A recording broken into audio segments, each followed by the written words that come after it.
आज Doubtnut app download करें। Doubtnut पर अपने सभी गणित, रसायन विज्ञान, भौतिक विज्ञान और जीव विज्ञान के डाउट्स का करो सफाया। बस प्रश्न की फोटो खींचो, एक ही प्रश्न को क्रॉप करो और तुरंत वीडियो सोल्यूशन पाओ।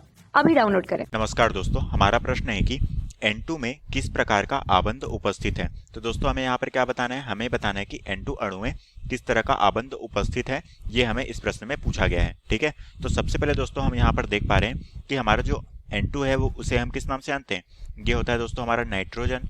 ठीक है, तो हम कह सकते हैं कि ये हमारा क्या है, नाइट्रोजन का अणु है, जिसे हम क्या कहते हैं, N2 के रूप में लिखते हैं, जो कि दोस्तों अणु अवस्था में होता है। ठीक है, तो हम कह सकते हैं कि ये हमारा नाइट्रोजन का परमाणु है जो कि अणु अवस्था में होता है, जो कि होता है हमारा N2। ठीक है, तो अब दोस्तों हमें इसमें बताना है कि इसमें जो आबंध है वो कौन सा उपस्थित है। ठीक है, तो दोस्तों हम सबसे पहले इसकी संरचना बना लेते हैं। ठीक है, तो दोस्तों हम जानते हैं कि हमारी जो N2 अणु की संरचना होगी, जो दोस्तों हमें यहाँ पर N2 अणु की जो संरचना होगी वो किस तरह से होगी, यहाँ पर दो नाइट्रोजन के क्या होंगे दोस्तों, परमाणु होंगे। ठीक है, तो मैं दोस्तों यहाँ पर सबसे पहले दो नाइट्रोजन के परमाणु को इस तरह से व्यवस्थित कर लेता हूँ। ठीक है, ये हो गया पहला नाइट्रोजन और ये हो गया दूसरा नाइट्रोजन। ठीक है, अब दोस्तों हम जानते हैं कि हमने ये जाना है कि नाइट्रोजन का परमाणु क्रमांक क्या होता है दोस्तों, वो होता है 7। ठीक है, तो दोस्तों हम लुईस के आधार पे देखते हैं, लुईस के आधार पे। ठीक है, तो दोस्तों लुईस के आधार पे क्या होता है, हम इलेक्ट्रॉनों को व्यवस्थित करते हैं जो कि हमारे नाइट्रोजन के चारों तरफ होगी। तो दोस्तों हमारा जो है परमाणु क्रमांक जो कि नाइट्रोजन का होता है, परमाणु क्रमांक। ठीक है, तो दोस्तों हम यहाँ पर परमाणु क्रमांक देख लेते हैं। तो दोस्तों हम जानते हैं कि नाइट्रोजन का जो परमाणु क्रमांक होता है वो क्या होता है, वो होता है दोस्तों 7। ठीक है, तो यहाँ पर इसका मतलब ये है दोस्तों कि 7 इलेक्ट्रॉन को हमें व्यवस्थित करना होगा, जो कि इस तरीके से होता है, हमारा हो जाएगा 2 और ये हो जाएगा हमारा 5। ठीक है, तो इस तरह से हमारे जो है बाहरी कोश में कितने इलेक्ट्रॉन होते हैं, वो होते हैं 5 इलेक्ट्रॉन। ठीक है, तो दोस्तों मुझे यहाँ पर 5 इलेक्ट्रॉनों को इस नाइट्रोजन के साथ व्यवस्थित करना होगा और इसको 5 इलेक्ट्रॉन को इसके साथ व्यवस्थित करना होगा। अब दोस्तों इस नाइट्रोजन के साथ में मैं 5 इलेक्ट्रॉन को व्यवस्थित कर लेता हूँ। ठीक है, तो ये हो गया दोस्तों हमारा पहला इलेक्ट्रॉन, ये हो गया दूसरा, ये हो गया तीसरा, ये हो गया चौथा और ये हो गया पांचवा। तो मैंने इस नाइट्रोजन के साथ में क्या कर लिया, 5 इलेक्ट्रॉन को व्यवस्थित कर लिया। ठीक है, उसी तरह से दोस्तों मैं यहाँ पर इस नाइट्रोजन के साथ में भी 5 इलेक्ट्रॉन जो कि बाहरी कोश में है उसे व्यवस्थित कर लेता हूँ। ठीक है, तो ये हो गया दोस्तों हमारा पहला इलेक्ट्रॉन, ये हो गया दूसरा, ये हो गया हमारा तीसरा, ये हो गया चौथा और ये हो गया पांचवा। ठीक है, तो मैंने यहाँ पर 5 इलेक्ट्रॉन को इस तरीके से व्यवस्थित कर लिया।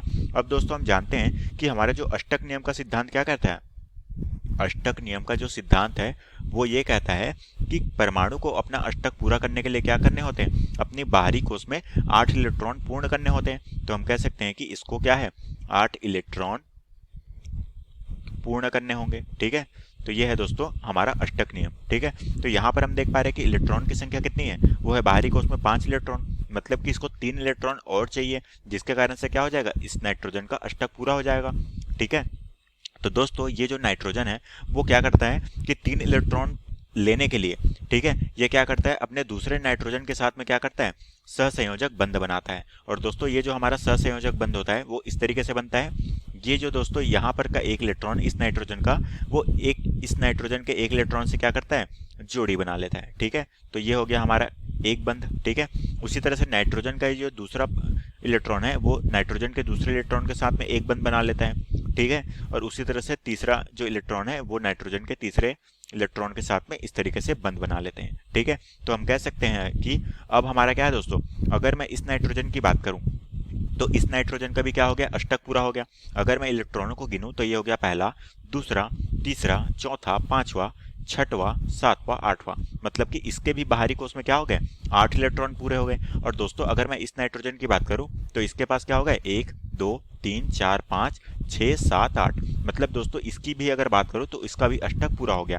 तो इसलिए दोस्तों ये क्या होते हैं, ये दोनों एक दूसरे से त्रिबंध के द्वारा जुड़कर अपना अष्टक पूरा करते हैं और हमारा N2 अणु के रूप में व्यवस्थित होते हैं। ठीक है, तो दोस्तों मैं इस नाइट्रोजन की बात करता हूं तो ये हो गया इसका अष्टक दोस्तों इस तरीके से पूरा हो गया, 1 2 3 4 5 6 7 8। ठीक है, तो 8 इलेक्ट्रॉन इसके हो गए।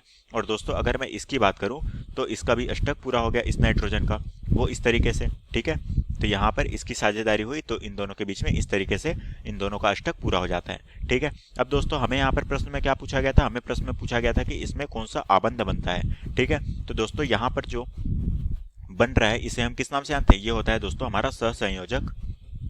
सहसंयोजक, इसे हम सहसंयोजक बंध कहते हैं। ठीक है, साथ में दोस्तों यहाँ पर जो है ट्रिपल बॉन्ड का निर्माण होता है जो कि हमारा क्या कहलाएगा? सहसंयोजक त्रिबंध। ठीक है, तो हम इसे क्या कहेंगे? सहसंयोजक त्रिबंध का निर्माण हो रहा है। और यही दोस्तों हमें प्रश्न में पूछा गया था कि N2 में किस प्रकार का आबंध उपस्थित है, तो हम कह सकते हैं कि यहाँ पर सहसंयोजक त्रिआबंध उपस्थित है। और यही दोस्तों हमारे प्रश्न का उत्तर है। तो आशा करता हूँ दोस्तों आपको ये प्रश्न समझ आया होगा। धन्यवाद। कक्षा 6 से 12वीं से लेकर नीट, IIT, JEE वो एडवांस के लेवल तक 1 करोड़ से ज्यादा छात्रों का भरोसा। आज ही डाउनलोड करें डाउटनेट ऐप या व्हाट्सएप करें अपने सारे डाउट्स 8400 400 400 पर।